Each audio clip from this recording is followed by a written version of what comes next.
Šo svētdienas notiks Ķegumā lielākais, laikam, motokross notikums vēsturē MX1, MX2 pasaules čempionāta posms, un mums prieks redzēt, ka pie mums ir atbraucis arī Matīs Karo, un mēs esam vienojuši par mazu interviju, un mēs tev gribam pajautāt tev dažus jautājumus. Kā notiek tev sagatavošanās process šim gaidājumam sacensībām? Šobrīd vairāk notiek pie fiziskā, jo es guvu traumu, un ārsts neatļāva vēl braukt man ar moci, un tāpēc es vairāk pie fiziskā piestrādāju. Bet, cerams, ka neaizmirsīsies, kā jādod gāzi, un tad varēšu parādīt, kā jābrauc Ķegumā. Vai esi atkopies no traumas, ko tu biji guvis Spānijā, un kā tagad jūties?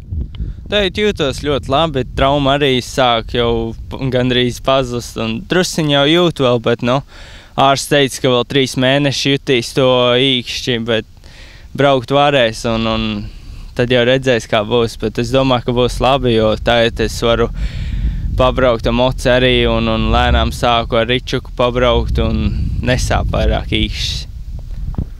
Kāds ir izjūtas startēt mājās savu fanu priekšā, kad būs sanākusi vesela tauta, kas gribēs tevi atbalstīt?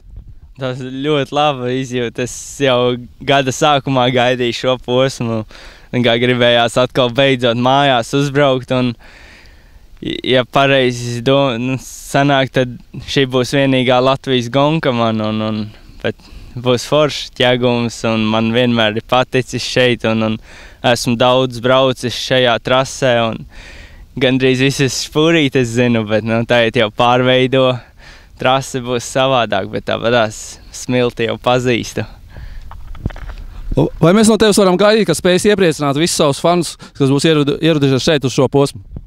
Jā, es, protams, mēģināšu iepriecināt fanus, un centīšos vislabāk nobraukt, un galvenais starts jādabū, un tad jau mierīgi jāmēģina nobraukt. Vai tev var atlikt laiks nosvinēt Jāņus? Jāņus es tā mazāk svinēju, bet bija drusciņas. Man komanda atbrauc pie maniem ciemos, un tad es viņus uzcienāju ar latviešu aliņu, un uzcepām sašliku, un tad viņi ļoti priecīgi un saka, jā, cerams, ka atkal būs Ķegumā gonka, lai var braukt ciemos pie maniem. Tā, viņi ļoti priecīgi, aliņš arī garšo, tad jau viss kārtībā. Ko tu novēli visiem Latvijas faniem, kas atnāks tevi atbalstīt šeit uz Ķegumu? Lai pļauj skaļāk, un tad, lai es arī dzirdu, un tas tikai mani uzmundrinātu, un lai izbauda šo sacensību, un būs labi. Kas tā būs tā panākuma, teiksim, galvenais avots, lai tu varētu šīs sacensības Ķegumā, teiksim, uzvarēt un varbūt vairāk iepriecināt visus fans? Uzvarēt būs ļoti grūti, bet, centīšos.